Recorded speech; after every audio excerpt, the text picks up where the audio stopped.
Comrade, hayi ama-security bafowethu asiwaxolele. Hayi, ayahlupheka ama-security. Namhlanje ngifuna ukunitshela ukuthi ngiza nenkampani yaka-Marshall Knight Security esebenza no-Transnet.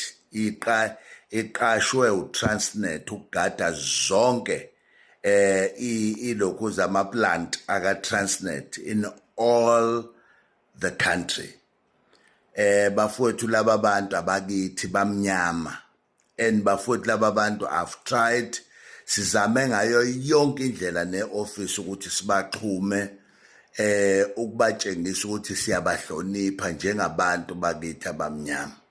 Ekumele sikhulume nabo sizwane ngoba indlela abaphethe ngayo ama-guards bafowethu ayemukelesi, unacceptable, is unethically.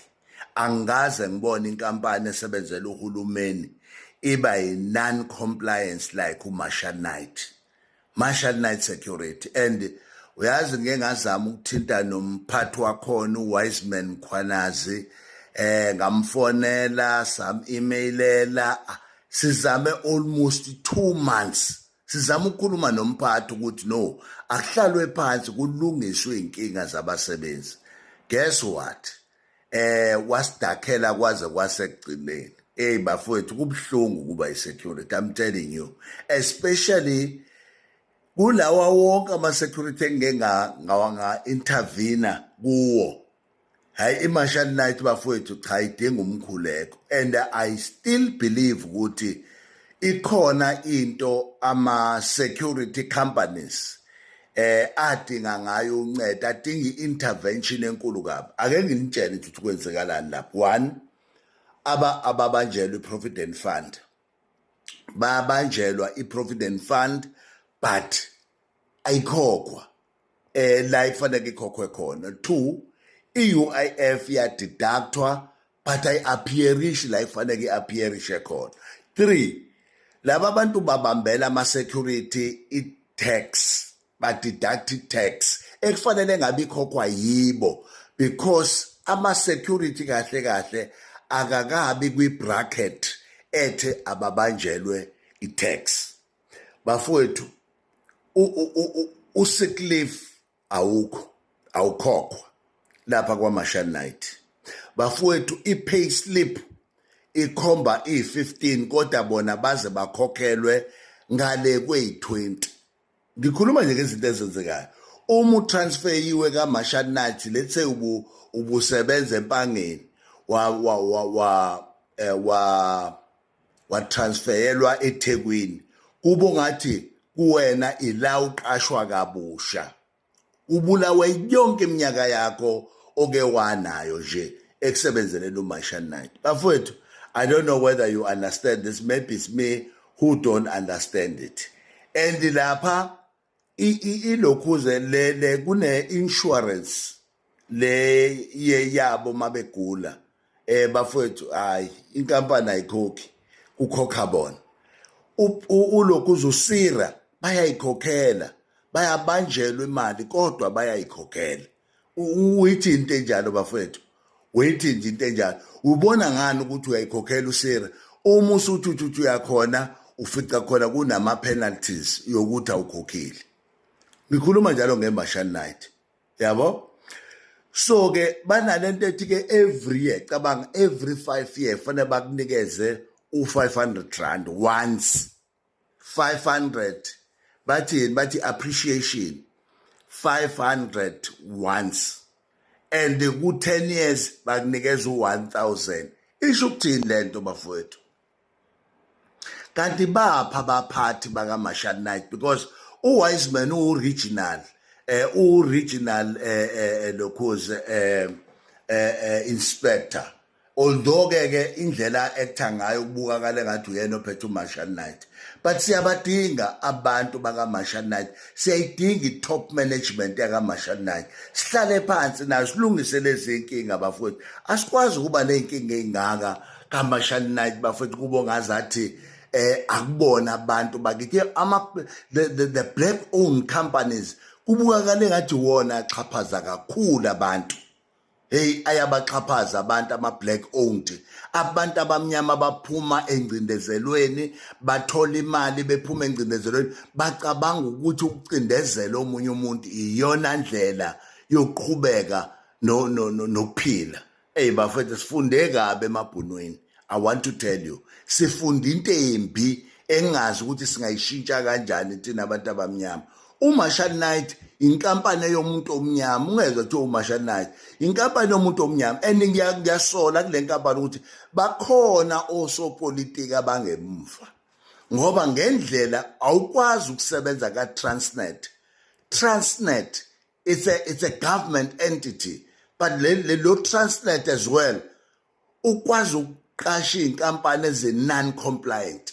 Uyazi khona ama-cleaner akakafika laphana e-office aqhamuka khona ka-Transnet, kwafika futhi another workers lapha kuma-companies a-subcontractwe u-Transnet. Bafethu, kuyaxhashazwa abantu la. I don't know whether government is involved. I don't know whether who authorize ilokhuzi exploitation engaka ebantwini abakithi abamnyama. Bafethu, ngishilo ngathi angeke singakhulumi.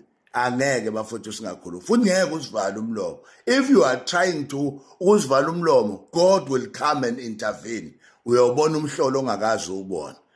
Bafethu, ake ngixoxele. Uyazi ukuthi la bafethu bafethu, ngifuna ukutshela ukuthi abantu ekufanele ngabathola ama-dog handlers, ama-firearms, are not paid accordingly.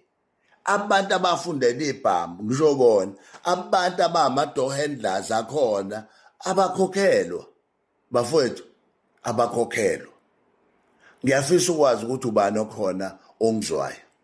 I-uniform bafethu bayayithengela. Njoba nibona bebangaka nje, bayayithengela imali yabanjwa. Hayi bafethu, hayi. Laba abantu owishwa ngisho 2,000 rand we-increment. Ekufanele ngabe kade banikwa. And ulokhuzi uWiseman Mkhwanazi is running away. Is making sure ukuthi ulethe arrogance kuma-security guards. Indlela waphethe ngayo. Uqasha every day. Eqashela ukuxhaphaza abantu bakithi abamnyama.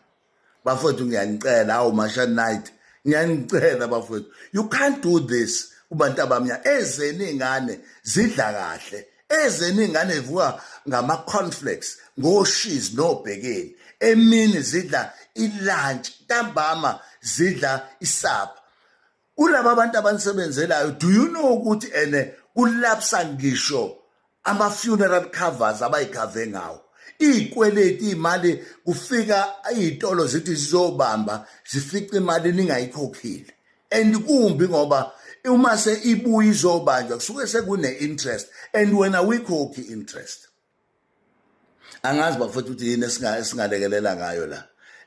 Siyakwenza okuningi, kodwa-ke ngifuna ukusho lokhu ukuthi cha-ke Marshall Knight, ngoba usebenzela uhulumeni, ngoba umkhonto unayo ilokhuze, unayo i-portfolio committee member eParliament. Lolu daba siyathatha silise eParliament, and now Transnet kufanele manje su-expose sonke kulelizwe. U-Transnet ngisho abantu abangena khona kunalento ethi uma uyofuna umsebenzi kwa-Transnet fanele ukhokhe. Kune-nepotism. Bafethu, angiyazi le nto le. We've got so many cases aka-Transnet. Ngisacela nje neParliament-ke liqale manje kungcono ngoba liyashintsha ukukhuluma. Umkhonto is going to take over, especially here KwaZulu-Natal. Uyabona nesihleli nani la nisazogoba. Ngeke sinivumele nixhaphaza abantu bakithi. Senikwenze, it's enough. And ngiyafisa ukuthi abantu bakithi manje amagadi wonke wanikeza umyalelo zodwa nje ukuthi ake nifunde ukuyikhokhela ama-subscriptions, ngoba lama companies enza ngamabomu asebenzisa ama-unions are-useless ukunimela. Nihambe nenkantolo nithole ama-award, but ningakwazi ukuwasebenzisa. because lama unions are there just to eat your money, not just to represent umsebenzi. As bafethu angimfuni iunion edayisa ngomsebenzi. Wonke ama unions aka Marshall Knight adayisa ngabasebenzi. Ngiyacela ningitshenele wona ukuthi adayisa ngabasebenzi, and it's wrong. Mandla